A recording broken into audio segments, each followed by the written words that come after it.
નમસ્કાર મિત્રો, વિડીયોમાં તમારું સ્વાગત છે। જી હા મિત્રો, અત્યારે હાલના મોટા અને મહત્વના સમાચાર સામે આવી રહ્યા છે। તો મિત્રો, સમાચારમાં વાત કરીએ તો ઘરમાં નોકર રાખતા પહેલા ચેતી જજો। હૈદરાબાદમાં એક બિઝનેસમેનની જે પતિ પત્નીને ઘરની જવાબદારી સોંપી હતી, તેઓ કરોડોના સોના ચાંદીના દાગીના લઈને ફરાર થઈ ગયા હતા। લગભગ 12 કરોડ કિંમતનું 7 કિલો સોનું અને 1 કિલો ચાંદી સાથે દંપતી નેપાળ ભાગી ગયા હતા।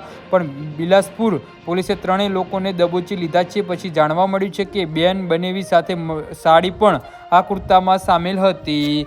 જી હા મિત્રો, આ મામલો હૈદરાબાદનો છે। અહીં 7 જૂનના રોજ એક મોટા વેપારીના ઘરમાંથી સોના ચાંદીના દાગીના ગુમ થવાનો મામલો સામે આવ્યો હતો। શરૂઆતમાં આ એક બ્લાઇન્ડ કેસની માફત લાગતો હતો, એટલે કે પોલીસ પાસે કોઈ પ્રત્યક્ષ પુરાવા નહોતા। તેલંગા પોલીસે પોતાની રીતે તપાસ કરી હતી અને આ દરમિયાન અમુક મહત્વની જાણકારી તેમના હાથે લાગી હતી, જેને રાણપુર પોલીસ સાથે શેર કરી હતી। જી હા મિત્રો, તો આના વિશે તમારું શું કહેવું છે તો નીચે અમારી કમેન્ટ બોક્સમાં જરૂરથી જણાવજો અને અમારી યુટ્યુબ ચેનલને સબસ્ક્રાઈબ કરવાની ભૂલતા નહીં। ધન્યવાદ।